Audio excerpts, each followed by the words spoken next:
आञ्जनेयाय नमः ॐ वसिष्ठाय नमः ॐ चमनाय नमः ॐ तुम्बुरवे नमः ॐ नारदाय नमः ॐ ममलाय नमः ॐ विश्वक्षेत्राय नमः ॐ विश्वबीजाय नमः ॐ विश्वनेत्राय नमः ॐ विश्वभाय नमः ॐ याजकाय नमः ॐ यजमानाय नमः ॐ पावकाय नमः ॐ पितृभ्यो नमः ॐ श्रद्धायै नमः ॐ बुद्ध्यै नमः ॐ क्षमायै नमः ॐ तन्त्रायै नमः ॐ मन्त्रायै नमः ॐ मन्त्रयुतायै नमः ॐ स्वरायै नमः ॐ राजेन्द्राय नमः ॐ भूपतये नमः ॐ कण्ठमालिने नमः ॐ संसारसारथये नमः ॐ भक्तकामधुहे नमः ॐ उत्तमाय नमः ॐ गणपाय नमः ॐ केशवाय नमः ॐ भ्रात्रे नमः ॐ पित्रे नमः ॐ मारुतये नमः ॐ सहस्रशीर्षे नमः ॐ पुरुषाय नमः ॐ सहस्राक्षाय नमः ॐ सहस्रपदे नमः ॐ कामजिते नमः ॐ कामदहनाय नमः ॐ काम्याय नमः ॐ कामफलप्रदाय नमः ॐ मुद्रापहारिणे नमः ॐ रक्षोग्नाय नमः ॐ क्षितिभारहाराय नमः ॐ क्षितिभारहाराय नमः ॐ कराय नमः ॐ नकदमस्त्राय नमः ॐ विष्णुभक्ताय नमः ॐ अभयवरप्रदाय नमः ॐ दर्पग्ने नमः ॐ दर्पदाय नमः ॐ दृप्ताय नमः ॐ शतमूर्तये नमः ॐ मूर्तिमते नमः ॐ महानिधये नमः ॐ महाभोगाय नमः ॐ महाभागाय नमः ॐ महत्तराय नमः ॐ महाकाराय नमः ॐ महायोगिने नमः ॐ महातेजसे नमः ॐ महद्युतये नमः ॐ महाकर्मणे नमः ॐ महानाराय नमः ॐ महामन्त्राय नमः ॐ महामतये नमः ॐ महाशयाय नमः ॐ महादेवाय नमः ॐ महादेवात्मकाय नमः ॐ विभवे नमः ॐ रुद्रकर्मणे नमः ॐ क्रूरकर्मणे नमः ॐ रत्ननाभाय नमः ॐ कृतागमाय नमः ॐ अम्बोधिलङ्घनाय नमः ॐ सिंहाय नमः ॐ नित्याय नमः ॐ धर्माय नमः ॐ प्रमोदाय नमः ॐ चितामित्राय नमः ॐ जयाय नमः ॐ सामाय नमः ॐ विजयाय नमः ॐ वायुवाहनाय नमः ॐ जीवदात्रे नमः ॐ सहस्रांशवे नमः ॐ मुकुन्दाय नमः ॐ भूरिदक्षिणाय नमः ॐ सिद्धार्थाय नमः ॐ सिद्धदाय नमः ॐ सिद्धसङ्कल्पाय नमः ॐ सप्तहेतुकाय नमः सप्तपातालवर्णाय नमः ॐ सप्तर्षिगणवन्दिताय नमः ॐ सप्ताब्दिलङ्घनाय नमः ॐ वीराय नमः ॐ सप्तद्वीपोर्मण्डलाय नमः ॐ सप्ताङ्गराज्यसुखदाय नमः ॐ सप्तमातृनिषेविताय नमः ॐ सप्तलोकैकमकुटाय नमः ॐ सप्तस्वरात्र्याय नमः ॐ सप्तचन्द्रानिधये नमः ॐ सप्तपातालसंश्रयाय नमः ॐ मेधाविने नमः ॐ कीर्तिदायिने नमः ॐ शोकहारिणे नमः ॐ दौर्भाग्यनाशनाय नमः ॐ सर्ववस्यकराय नमः ॐ भर्गाय नमः ॐ दोषकराय नमः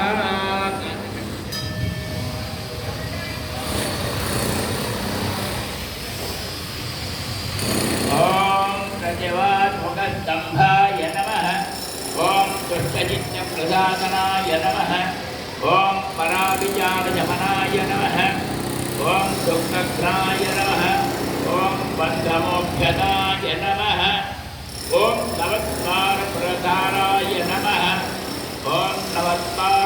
चेतनाय नमः ॐ नरनारायणस्तुत्याय नमः ॐ नरनाथाय नमः ॐ महेश्वराय नमः ॐ मेघलिने नमः ॐ कवचिने नमः ॐ खड्गिने नमः ॐ प्राजिष्णवे नमः ॐ विष्णुसारथये नमः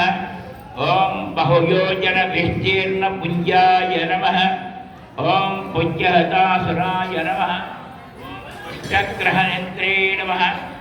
ॐ पिशाचग्रहकालुकाय नमः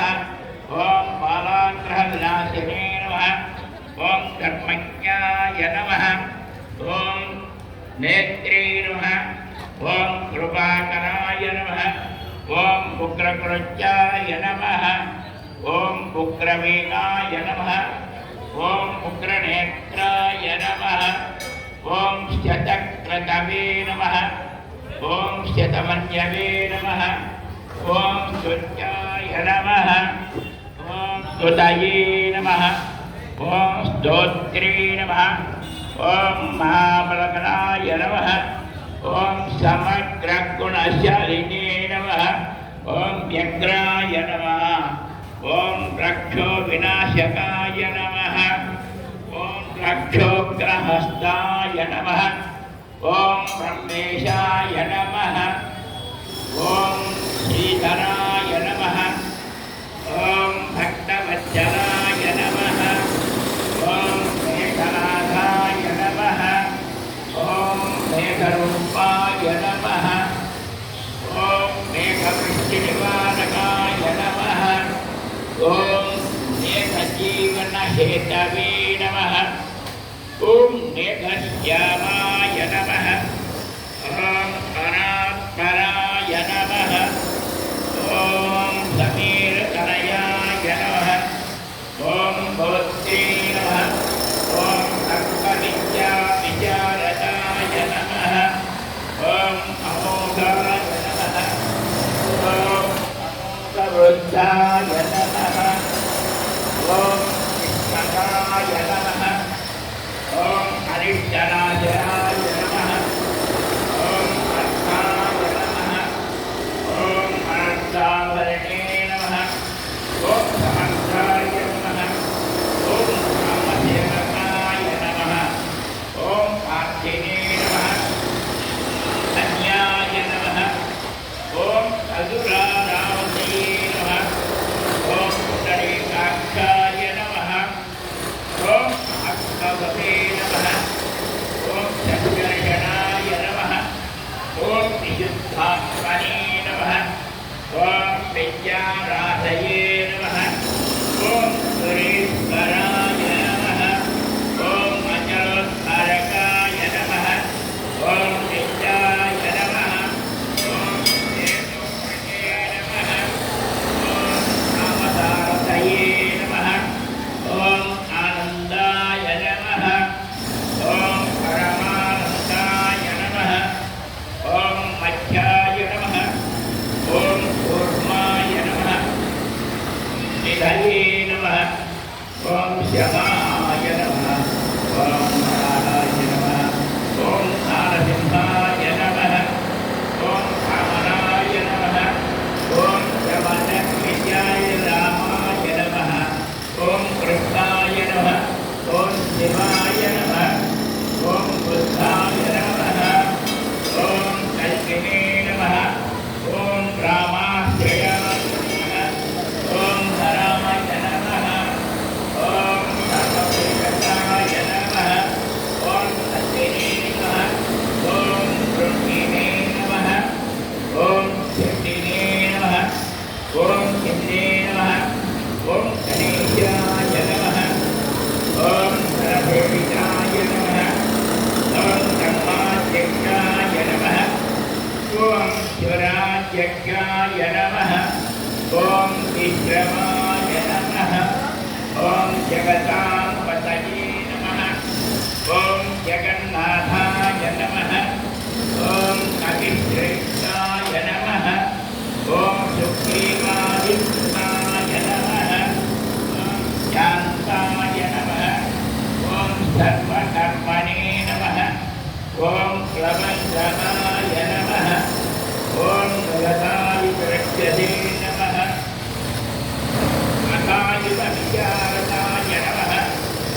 मज्जनिवारकाय नमः ॐ अकायुधाय नमः शिवाय नमः ॐ बालामालिने नमः ॐ भास्कराय नमः ॐ प्रौढप्रतापाय तपराय नमः ॐ भक्ततापनिवारकाय नमः ॐ शरणाय नमः ॐ देवनाय नमः ॐ भोक्त्रे नमः ॐ तारातिरिक्ताय नमः ॐ अचञ्चलाय नमः ॐ सुस्पष्टाय नमः ॐ अष्टास्यक्षे नमः ॐ दुःखशमनाय नमः ॐ अवनात्मजाय नमः ॐ पावनाय नमः ॐ अमनाय नमः ॐ कान्ताय नमः ॐ कष्टागहस्तानाय नमः ॐ बालाय नमः ॐ लेखनाय